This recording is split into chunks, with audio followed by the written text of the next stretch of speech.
It has been lifted to a whole new level. I remember the first foundations being laid and having this kind of realisation that what had been drawn, modelled, was going to be built. I suppose as an architect, so many projects drop away, so it's really nice to have just achieved one of the most complex buildings that I've worked on. We've tried to create a building of simplicity and beauty and also of significance, one that allows a deep sense of meditation and connection, and I think it's successful in that.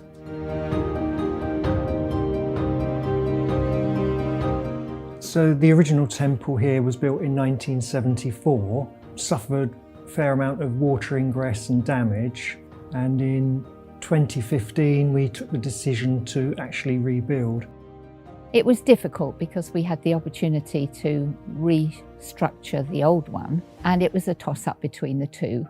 A lot of people absolutely loved the old temple, but in the end I think they could see from the plans that we received and all the input that they could put in, they could see that it could be something much better, and certainly something that didn't leak.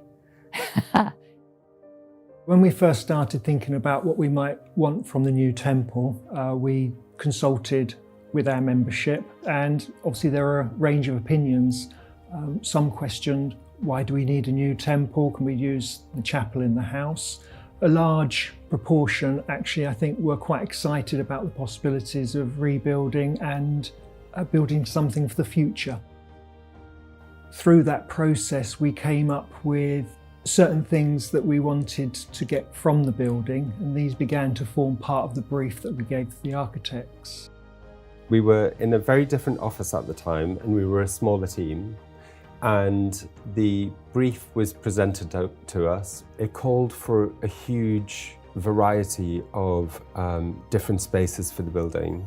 Community space, public space, leading to meditation space and spaces of knowledge, libraries and study areas, and then into more sacred spaces such as healing chapels and then the temple itself.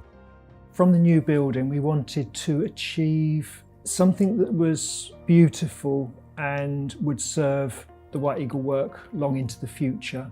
We wanted a place where our community and the local community can come, can enjoy and be at peace here. One of the key phrases throughout the design process was simplicity combined with beauty, and I believe that that has been achieved.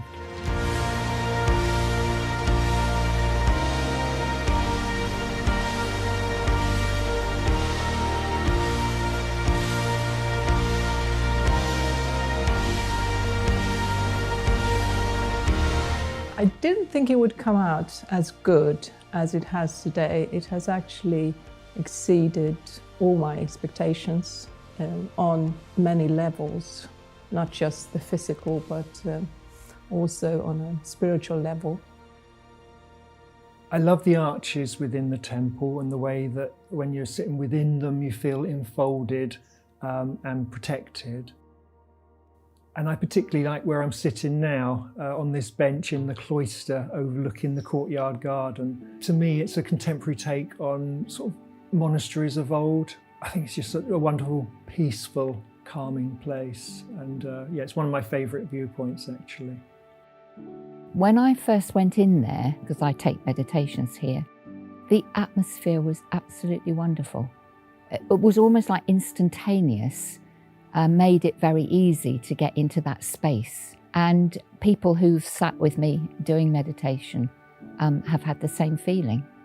So I would say that a place where people can make that contact very easily, but perhaps without realising they are. And that's what we want. What we want is people being able to come here and find what they need for themselves, not what we tell them. And so that's what I feel it gives. So when designing the temple, a key factor was also thinking about the landscape that the temple sits within. We wanted to connect the temple to the wider landscape. We wanted to connect it to the retreat house on the estate, and we wanted it to sit well within its surroundings. So we employed a landscape architect to assist with that. And one of the key features that we had picked up on was the east-west orientation of the temple and the importance of that. And that's reflected in our chakra walk within the landscape, which runs from the east door of the temple across the Newlands grounds. And within the landscape, we believe there is a chakra points reflecting those within the human body. And at each of those, we've created little gardens, just giving visitors pause to thought and reflect each of those points.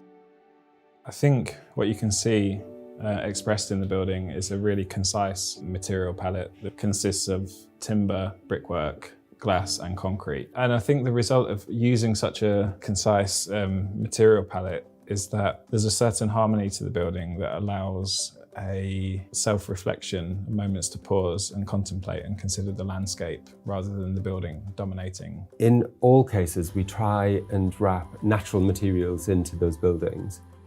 We try to build using the local stone, the local timber, and trying to use local crafts wherever possible. All of the brickwork and concrete that was taken from the demolition of the previous building was all sorted by ground workers on the site. It was processed on site and ground down to aggregate, and that aggregate was used as hardcore below all of the foundations in the new building, as well as site-wide beneath any of the new pathways. So during the process, there were certain aspects of the old temple that we wanted to bring forward into the new. The dome over the temple, representations of 12 columns, the marking of the zodiac symbols around the temple, the central altar being placed exactly at the same point as the central altar in the old temple, and the Brotherhood table from the old temple taking pride of place in the Brotherhood library of the new temple. They have meaning to us as a community and a connection to specific parts of the White Eagle teachings, and we wanted to reflect them in the new building whilst not constraining the architects in their design. My vision for the future is definitely that we will be more open to the general public, to the community, the local community, and to be more available. A place where they can come and join a healing service, a yoga group, arts and crafts, wandering around on the estate in our beautiful gardens, or just come to sit and have a serene, peaceful moment.